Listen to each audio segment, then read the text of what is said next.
Nigeria's by-elections were held on August 16, 2025 in 16 constituencies across 12 states. Now, the election saw the APC winning majority of the seats, while opposition parties like APGA, the PDP, and NNPP recording some wins. Now, however, there were several issues, including vote buying, low voter turnout, electoral irregularities, disputes over results, security, and also technical issues. Well, joining me to discuss this, of course, the fallout of this is Amenze Bazuaye. She's the correspondent for News Central TV. Her location currently is in Edo State. Thank you for your time. There's also Ehisuan, Eromosele. Great. Political scientist joining from Edo State, Benin City. Well, let me start with you, Amenze. Amenze, let's talk about what you saw or witnessed on that day. We know that there are quite a couple of issues. Yes, the elections came and it went. Pre-elections, there were a lot of speculations. In some areas, pretty much high hopes, even though there were also reservations. But let's not, before we get into the details, from your end, what did you notice, or what were the things you observed on the day of the by-elections in Edo State? Hi, the first thing I noticed was, of course, the BVAS machines. Some of them were not functioning properly. A lot of them had issues with capturing of the voters who came out to vote. Some persons' faces were not being recognized. Some had to change position. Putting on a cap, you should probably take off your cap so that your face could be clearly seen before, of course, accreditation took place. A lot of persons went through that. Some were not even able to succeed in the end, go back home. So it's basically disenfranchised a lot of persons from actually voting. The voter turnout was quite high. To a large extent, most persons came out, they voted and went back home, of course, to do their businesses for the day. Aside from that, the other angle was, of course, electoral violence, which most reports were getting are from the PDP and some other political parties who also participated in the election. There was the former Obia Southwest local government chairman, the person of Destiny Nabulele, who came out to say he was, of course, assaulted. And there were also pockets of that kind of reports in some other areas. Two persons in the PDP were also arrested that morning of the election, and for reasons best known to the police, of course. But generally, the PDP is not happy with the results that came out. A lot of them are saying that there was cash inducement, there was vote buying, there were electoral violences, their party members were intimidated and not allowed to vote freely. So they are basically saying that very soon they would rule out, of course, a statement to that effect. And also, they may be going to court, of course, contest the election. All right. You said that the turnout was pretty much high from what you observed. Even though that we understand that in many other areas there were reports of really low turnout. Why do you think that is the case in Edo State? Would you say that does this signal in any way the level of awareness or maybe a support for a certain candidate or certain candidates or party?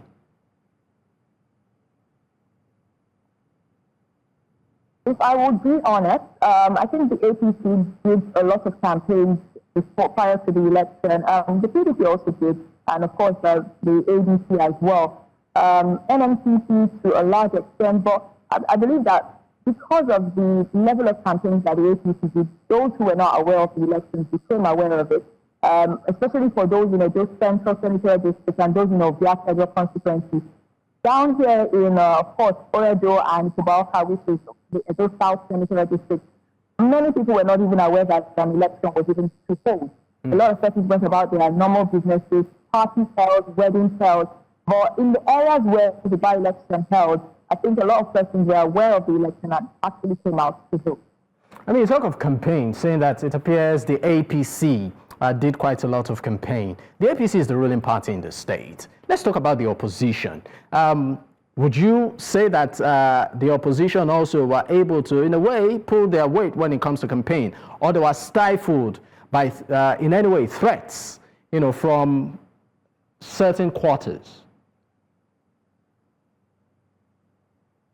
Okay, I don't believe there were any threats to the PDP, but definitely the APC is the ruling party of the state.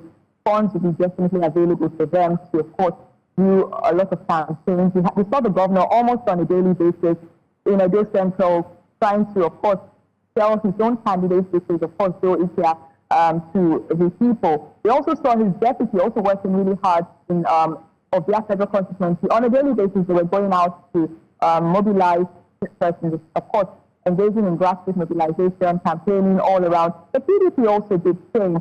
Well, like I said, because, yes, the APC is a ruling party, they probably may have had more access to funds and, of course, movements all around Edo Central and of their federal constituency. But in the aspect of threats, I've not heard anything like that, and I've not heard any complaints from the PDP as regards that. So they had their own equal ability to actually campaign and, of course, reach out to those who would vote for them as well. All right, Amenze, before I let you go, let's talk about the role of INEC in all of this, the umpire. How fair, if at all, will you say there were? And in terms of logistics and delivery, would you say INEC was able to hold its own, during this process?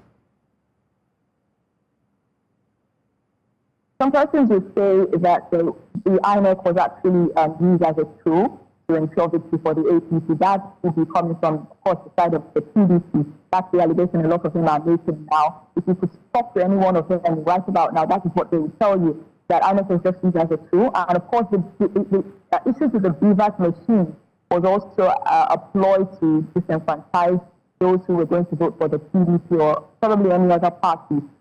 Basically, the notable issue that I saw from observation was that BVAS machine not actually functioning properly.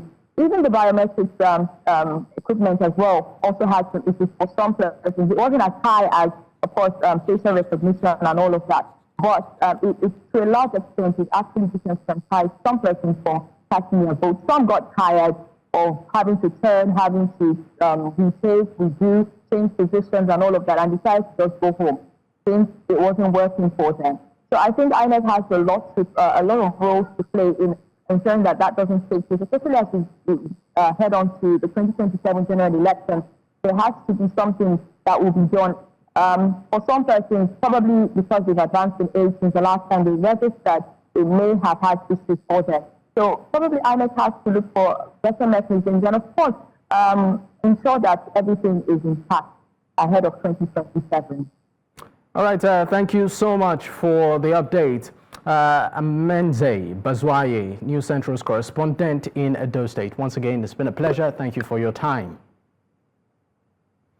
All right, let's, of course, go on a quick break. When we return, we'll be bringing in Kayode Babayomi, the AAC State Chairman, Edo State, and also Eromosele Ehisuan, a political analyst and scientist, also joining from Edo State. Stay with us. We'll be right back.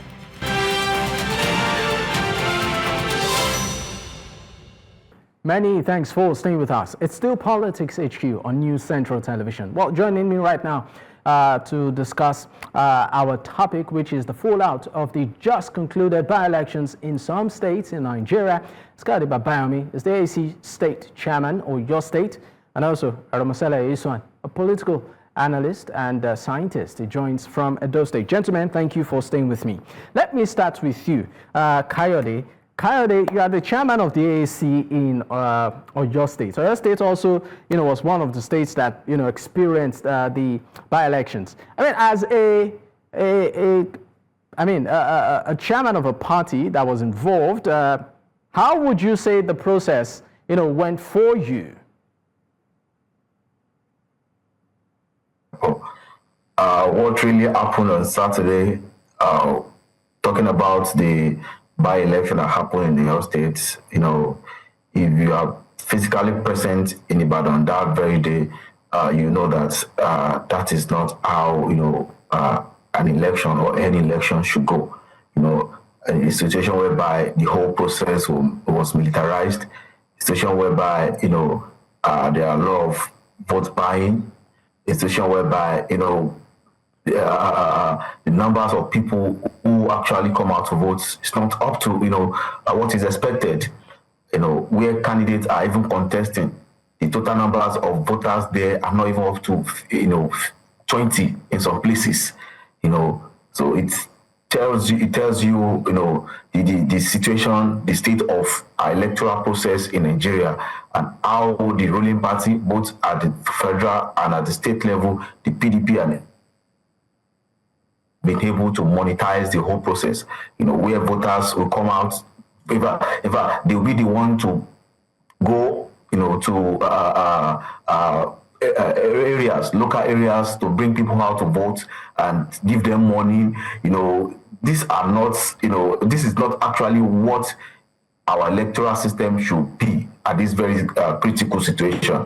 It's sad that people are just saying it is because APC is not in charge of the state, or maybe because Makinde, some people are trying to, tickle Makinde or tickle PDP in the state, like it is because of the job he has done. No, it is not. If you take a look at what happened in Ibadan North on Saturday, the first thing you observe is the presence of the military personnel. That alone, demobilizes, the people who intends to vote. You said, yes. Sorry to interrupt you. You said you noticed the presence of military personnel. Of course. If you were here in Ibadan on Saturday, the first thing you observe is the presence of military personnel, whereby people cannot even pass, people cannot even walk. In fact, people who intend to vote, when they saw military presence everywhere on the street, they have to go back. Sorry, but this is not the first time we are seeing security agencies littered during an election. How does that demoralize people coming out to vote? When we're talking about the presence of security agencies, what is army and a military personnel doing 10 yards to to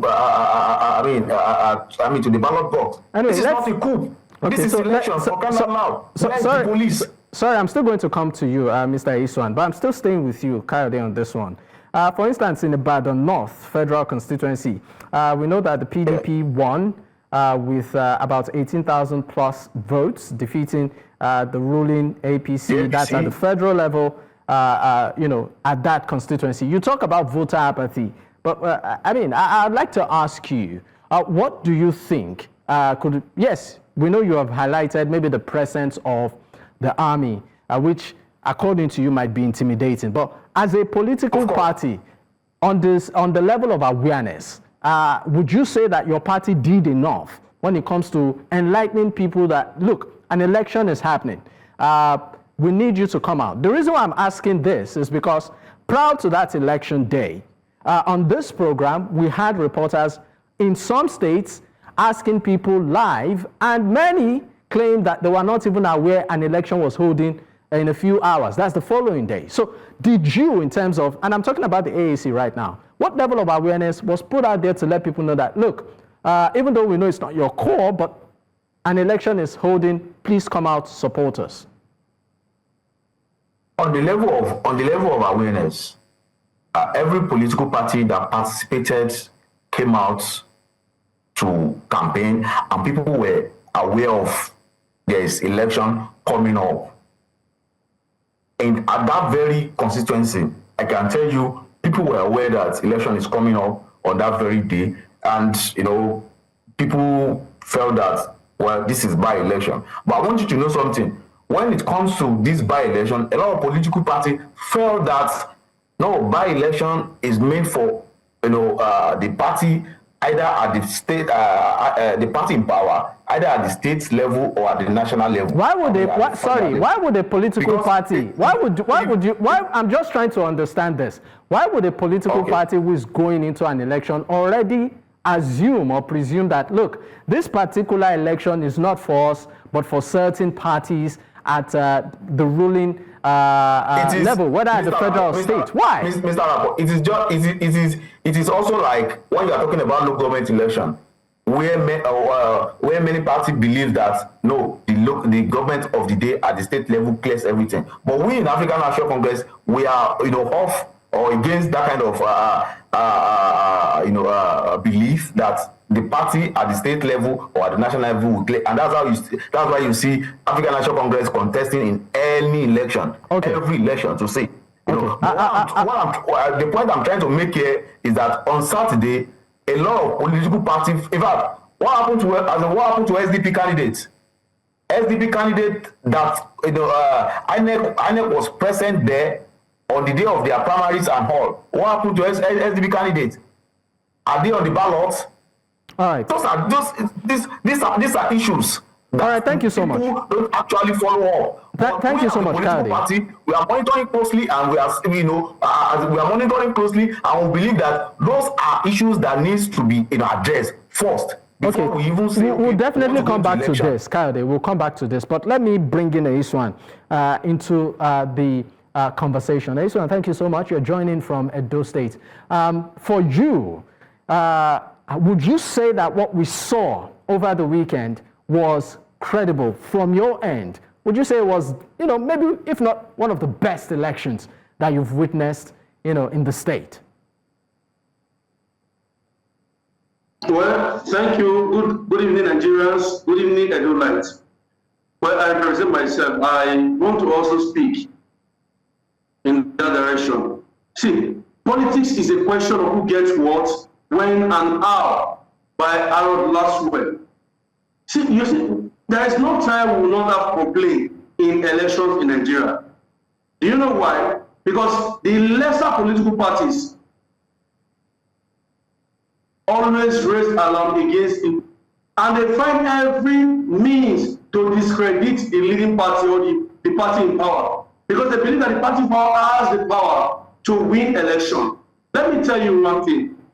By the time we erase this from our mindset, I tell you that fright that is ravaging on us as opposition party, certainly it will be taken out, and we will strive to win elections.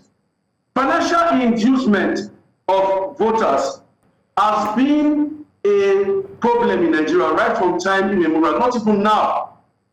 You see, when we talk about financial inducement, it is when voters are induced to vote and they were given money in order to vote for a particular candidate or whatever candidate as the case may be. Let me tell you one thing, that in Edo State, the senatorial by-election, which is conducted in my senatorial district, I was there. I voted in Unit 8, Ward 6 in Esa West. It was free, fair, and credible. You know why I said it was free, fair, and credible? Because it was devoid of violence. It was devoid of all forms of electoral malpractices, and whatever the case may be. Let me shock you. You see, the opposition parties that are crying today, they spent money, but maybe they find out that their money could not, induce or try to bring the voters to support them. Then they start complaining. So we know all these things in politics. I want to correct an impression.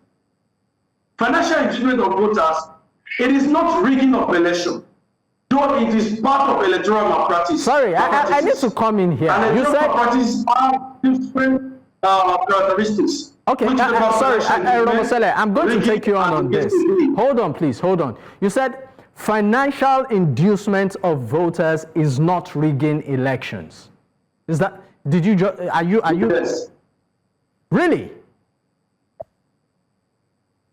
Yeah, it's not rigging. It is part of electoral malpractices, but it's not rigging of election.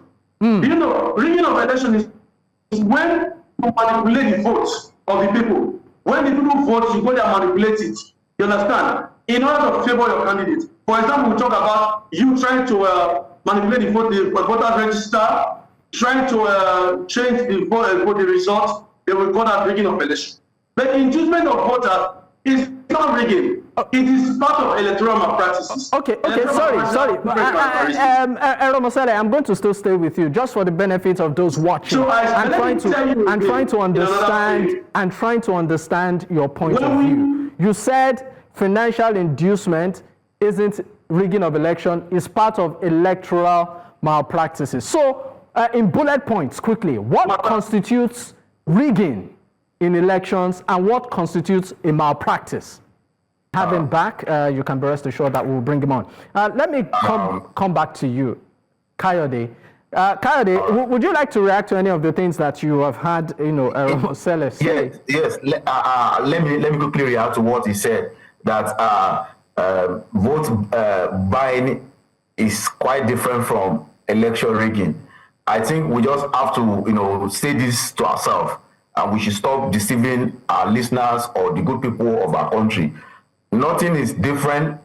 Vote buying, militarization on election day, ballot snatching,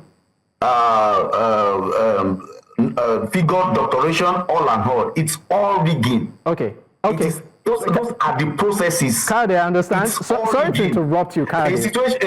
A situation whereby you induce voters with 10,000 naira, 20,000 naira. It is part of rigging process. Okay, Kayode. You know what, Kayode? Let's hold on. Of vulnerability, and that is why you are trying to use them to vote for you.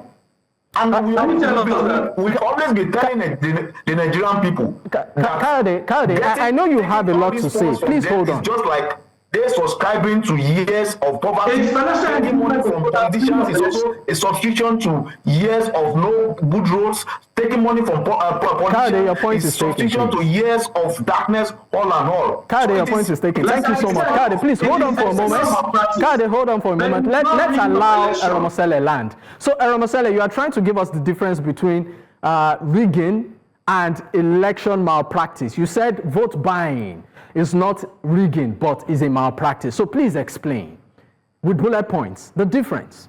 Yes.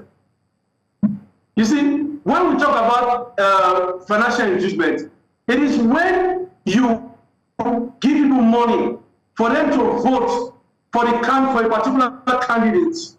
They won't talk about rigging of election. It is when you change the results of election, or you go there and maybe like SF for printing, as the case may be. It is part of electoral malpractices. You understand? You can go there, you change the result, it is rigging of election.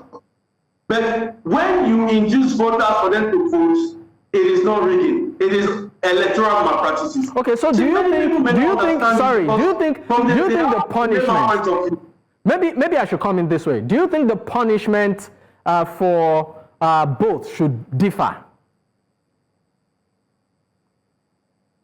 Well, you see, the punishment for electoral malpractices may be the same as the case may be, because it violates, electoral malpractices violate the laws guiding election. And inducement of voters, financial inducement of voters is part of electoral malpractices. Rigging is part of electoral malpractices. Sure, it violates. The only way we can get it right is when legislation, active legislation against electoral malpractices will be put in place and let it cut across parties. Not when the party lose today, you start blaming the other party. When elections were conducted and everybody pull and they vote for the candidate of their choice. Let me tell you, like I said, politics is a question of who gets what, when and how. Now, let us look at power also. When people struggle for power, they use different means in order to gain that power. Now, there are ways that one may outsmart the other, because that one has the prerogative or the power in place in order to outsmart the other. In the case of Niccolo Machiavelli, like somebody may give way for the other to come in. You see, it happens in election. Many parties may spend money to buy votes. Like the PDP spend money. The other parties that are complaining spend money. But they may look at it, they don't have the financial strength or muscle to challenge other political party. Then when the parties spend money, they start blaming the party. Okay, so if I'm to look at this, hold on, Eromosele, please hold on. If I'm to look at this, Eromosele, please hold on. If I'm to follow your logic right now, and I pick a party, for instance, like the AAC, can I just say that maybe one of the reasons why the AAC has not won over the years is because they have not spent money, maybe as much as others? Is that what you're saying? They must have spent money, but they may not have the financial muscle Do you know why? Because the financiers may not be that worthy, or they may not have much financiers as the case may be. So that is the challenge of the party. You see, the way the party in the system, they have these challenges because they don't have much financiers. You understand? Okay. So what we are trying to correct now, we're not saying that it is the right thing or the right thing to do in our political system, but it should cut across various political parties. And let us not come and start blaming one political party for this. Let all of us blame ourselves. The AAC should also blame themselves. The other parties should blame themselves. Not blaming one political party. The other political party cannot watch. For example, let's say the PDP is spending money, then the APC should sit down and keep quiet and watch them spend money, or the AAC is spending money, the other party should keep. See, let me tell you something. It's like when we talk about exam practices. When a child is in the classroom sitting, watching exam practice going on in the classroom. Eromosele, please hold on. And I just need to come in here because we are really trying to manage time. Please hold on. I was about to put this in the context of what happened in Lagos State. I mean, talking about, parties outspending themselves. But would you also say that played out when the Labour Party in Lagos State, at the presidential elections, beat the ruling party? Which is the APC, gave it a bloody nose during the last election. But maybe I should just leave the response there to the AAC State Chairman in Edo State. Mr. Rapport, let me quickly say this. A lot of things is actually wrong with our electoral system, and that's why people start seeing some certain wrong things as normal things. A situation whereby we feel that someone feel that vote buying is not rigging. It is part of it is part of the the contest that a lot of things has happened to our electoral system, and people tend to see irregularities as norms. In fact, people support. I saw some Twitter influencers hailing how Makinde mobilized military men on the day of election just to demobilize the people who tend to come to vote. So it is just sad that we have not been able to experience a credible election in this country. The one we should have experienced, that was 1993, and it was annulled. So since then we've not been able to experience credible elections, and people felt that yes, vote buying is right. In fact, very soon we are moving to a situation whereby people start believing that ballot snatching is politics. No, we should be able to differentiate all these things. Ballot snatching, vote buying, militarization, figure doctoration, intimidations, all and all. These are processes that these people use in rigging or getting their way to power. It is not just by spending money. If it is only by spending money, then we only have a single party system, because the ruling party at the federal level, they have all what it takes, to outspend. Kayode, because we are really managing time, I'll just ask you this direct question, and I'm tempted to ask. So when I'm talking about spending money, it is not only the party that spends money that that wins. We have places in Bauchi where AAC won local government councillorship election, and we didn't spend 1 naira. So are you okay? Because I was about asking, Kayode, because we need to go. I was about asking that did the AAC spend to like other parties? How much did the AAC spend? Well, in AAC we don't buy votes. We don't use money to induce voters. In fact, our own campaign system is quite different from all this jamboree we see when APC, PDP, Labour Party are doing. We believe in town hall campaigns where people we are requesting their votes. We come together and tell us what they actually need, and we'll be able to communicate with them, talk to them one-on-one.